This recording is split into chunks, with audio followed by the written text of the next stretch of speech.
ચલો બાળકો વાર્તા કહું, દોડતા દોડતા આવો સૌ. વિશ્વકોશ આપે છે તમને જ્ઞાનની સાથે ગમ્મત બહુ. ચલો બાળકો વાર્તા કહું, દોડતા દોડતા આવો સૌ. વિશ્વકોશ આપે છે તમને જ્ઞાનની સાથે ગમ્મત બહુ. બાળ કિશોર કેન્દ્રના સ્વપ્ન ધીરુબેન પટેલના સૌ. બાળ કિશોર કેન્દ્રના સ્વપ્ન ધીરુબેન પટેલના સૌ. ચલો બાળકો વાર્તા કહું, દોડતા દોડતા આવો સૌ. વિશ્વકોશ આપે છે તમને જ્ઞાનની સાથે ગમ્મત બહુ. ગુડ મોર્નિંગ બાળ મિત્રો. આજની વાર્તાનું નામ છે ચતુર ભટજી. એક ભટજી હતા, સંસ્કૃતમાં બહુ જ ભણ્યા હતા અને પોતે ભાગવત કથાઓ કરતા હતા. બધાને એમની કથાઓ સાંભળવી ખૂબ ગમે. હવે એકવાર આ ભટજી બાજુના એક ગામમાં કથા વાંચવા ગયા. હવે આ ગામમાં કોઈને ભણવા સાથે કોઈ લેવા દેવા જ નહીં. બધા જ ખેતી જ કર્યા કરે, પણ કોઈને એવું બતાવે નહીં કે અમે તો ભણ્યા જ નથી. ઉલટાનું અમને તો બધું જ આવડે છે, અમે તો સર્વે સર્વા એવું જ બધાને બતાવ્યા કરે. હવે ભટજી તો જેવા ગામમાં ગયા કથા વાંચવા માટે, એક ઝાડ નીચે આસન ઉપર બેઠા. ત્યાં તો બધા ગામવાળાઓ ત્યાં આવી ગયા અને કે ભટજી પહેલાં અમને તમારી કસોટી તો કરવા દો, પહેલાં અમને જોવા તો દો કે તમને કંઈ આવડે પણ છે કે નહીં. ભટજી તો એકદમ આમ અચંબામાં પડી ગયા. હે, આ તો વળી કંઈક નવું જ આવ્યું, મારા જ્ઞાનની કસોટી તમે લોકો કરશો? પણ તમારે પૂછો જે પૂછવું હોય તે. એટલે એક ગામવાળાએ કીધું કે તો ભટજી બોલો, તુંબાનો શું અર્થ થાય? ભટજી તો એકદમ વિચારમાં પડી ગયા. પોતાની ચોટલી આમ આમળવા માંડ્યા. તુંબા જેવો શબ્દો તો મેં ક્યાંય સાંભળ્યો નથી કે ક્યાંય વાંચ્યો નથી. ભટજી પોતાની બુદ્ધિ બહુ કસી પણ કશું જડ્યું નહીં. એટલે પોતાના થેલામાંથી બધા પુસ્તકને પોથીઓ કાઢ્યા બહાર અને એક પાના ફેંદી વળ્યા. પણ તુંબા શબ્દો તેમને ક્યાંય દેખાયો જ નહીં. પણ ભટજી તો બિચારા એકદમ ઝંખવાણા પડી ગયા અને શરમના માર્યા જ ત્યાંથી મોઢું નીચું ઘાલી અને સીધા ત્યાંથી ચાલતા થયા. ગામવાળા લોકો એમની પર સખત હસવા લાગ્યા એમની પાછળ.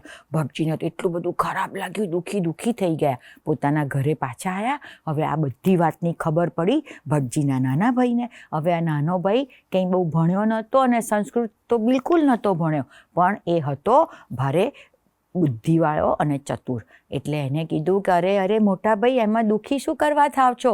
આ બધા જડ બુદ્ધિવાળા ગામવાળા લોકોમાં તો તમારા જેવા સાચા ભલા ભોળા ભણેલા પંડિતનું કંઈ કામ જ નહીં. આમાં તો એમની જ ભાષામાં જવાબ આપે ને એવો મારા જેવો કોઈ માથા ભારે માણસ જ કામનો. હવે તમે જુઓ કાલે હું શું કમાલ કરીને બતાવું છું. બીજે દિવસે સવારે તો પેલા નાના ભટજીએ તો પોતાના બધા વાળ કપાઈ ટકો મુંડો કરાવી દીધો. કપાળ પર મોટું ચંદનનું તિલક કર્યું, વચ્ચે લાલ ચટક ચાંદલો કર્યો, રેશમી જબ્બો પહેર્યો, રેશમી ધોતી પહેરી અને ખભા પર બધા પુસ્તકોનો થેલો ભરી અને ભટજી આ ગામમાં આવ્યા. અને એમના મોટાભાઈ જે ઝાડ નીચે બેઠા હતા ને એ ઝાડ નીચે જઈ સરસ મજાનું રેશમી મોટું મખમલનું એક આસન પાથર્યું. એની સામે મૂક્યો એક મોટો રેશમી અને ચાદરથી ઢાંકેલો નકશીકામવાળો એક બાચટ. એના પર મૂક્યું એમનું પોથીનું પુસ્તક. બાજુમાં દીવો કર્યો, અગરબત્તી કરી અને પોથીના પુસ્તકની આરતી પણ કરી. અને પછી બધા ગામવાળા તો આ જોતા જ રહી ગયા.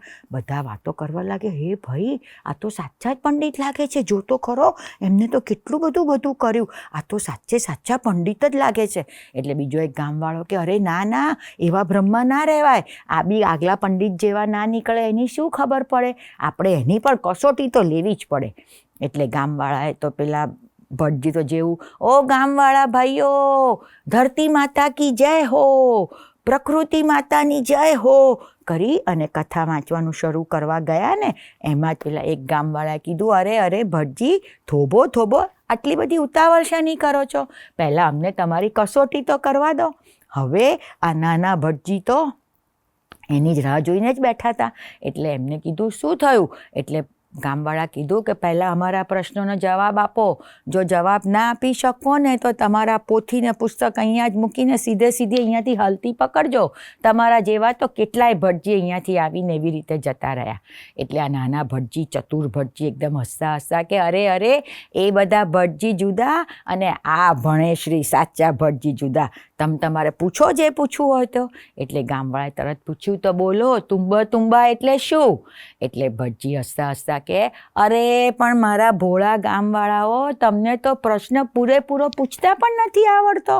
જુઓ સાંભળો, પહેલાં કરો ખેડમ ખેડા, પછી કરો વાવમ વાવવા, પછી ઉગે વેલમ વેલા, પછી થાય ફૂલમ ફૂલા, અને પછી થાય તુંબા.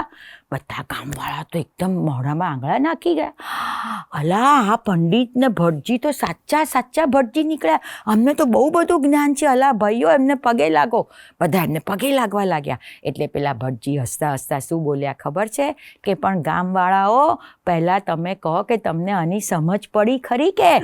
એટલે કે પહેલાં ખેડમ ખેડા એટલે પહેલાં ખેડો, પછી વાવમ વાવા એટલે પછી એમાં વાવણી કરો, વાવો, પછી ઉગે વેલમ વેલા, પછી એ બિયામાંથી વેલા ઉગે, પછી થાય ફૂલમ ફૂલા, એના પર આવે ફૂલો, અને પછી થાય તુંબા, પછી તુંબડા ભરીને એમાંથી ફળ, અનાજ, શાકભાજી ઉગે. બધા ગામવાળાઓ તો તાળી પાડીને નાચવા લાગ્યા. અને ભટજી મનમાં ને મનમાં પોતે અંદર મલકાતા હતા કે આ ગામવાળાઓએ આખી જિંદગી ખેતી જ કરી જાણી છે. એમને ખેતી સિવાય કશું આવડતું નથી. આખો દિવસ માટી, ધૂળ, ઢેફા, બળદ, હળ, પાવડા ને કુહાડીઓ સાથે જ કામ કર્યું છે. ભણવા સાથે તો કોઈને દૂરનો નાતો નથી. એટલે એ લોકોને તો એમની જ ભાષામાં એ લોકોને સમજાય એવી જ રીતે મારે જવાબ આપવાનો હતો ને. જો ગામવાળા કેવા માની ગયા, એમ કરીને ભટજી અંદર મલકાતા હતા. ગામવાળાએ તો ભટજીને હાર તોરા કર્યા, બહુ જ બધું અનાજ, ફળ, શાકભાજી આપી અને એમને વિદાય કર્યા. એટલે ભટજી હસતા જતા કે પણ જતા પહેલા બધા તુંબાની જય તો બોલાવો. અને બધા તુંબાની જય હો કરી અને પાછા નાચવા લાગ્યા.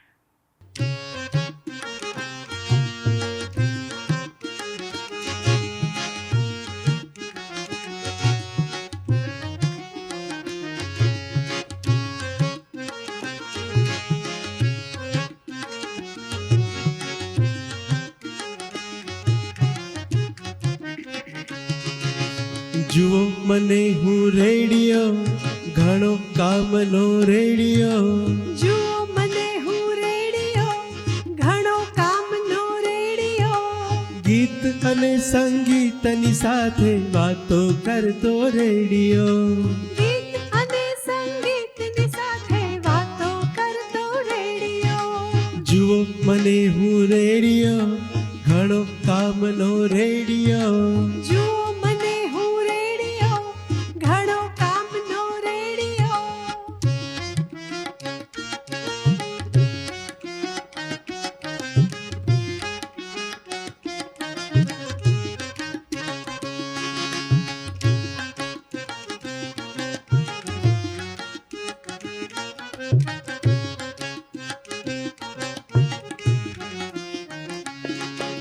સમાચાર સંભળાવું ને નાટકથી મજા કરાવું.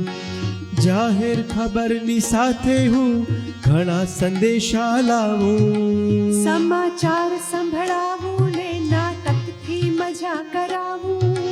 જાહેર ખબરની સાથે હું ઘણા સંદેશા લાવું. જુઓ મને હું રેડિયો, ઘણો કામનો રેડિયો. જુઓ મને હું રેડિયો, ઘણો કામનો રેડિયો. ગીત અને સંગીતની સાથે વાતો કરતો રેડિયો. ગીત અને સંગીતની સાથે વાતો કરતો રેડિયો. જુઓ મને હું રેડિયો, ઘણો કામનો રેડિયો. જુઓ મને હું રેડિયો, ઘણો કામનો રેડિયો.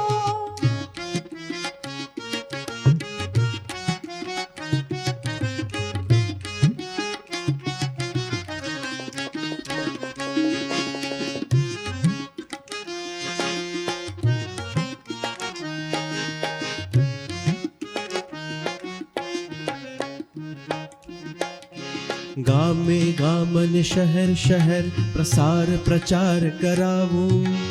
વાણી આ આકાશ તણી સૌને કેવી સુણાવું. ગામે ગામને શહેર શહેર પ્રસાર પ્રચાર કરાવું વાણી આકાશ તળી સૌને કેવી સુણાવું જુઓ મને હું રેડિયો ઘણો કામનો રેડિયો જુઓ મને હું રેડિયો ઘણો કામનો રેડિયો ગીત અને સંગીતની સાથે વાતો કરતો રેડિયો ગીત અને સંગીતની સાથે વાતો કરતો રેડિયો ગીત અને સંગીતની સાથે વાતો કરતો રેડિયો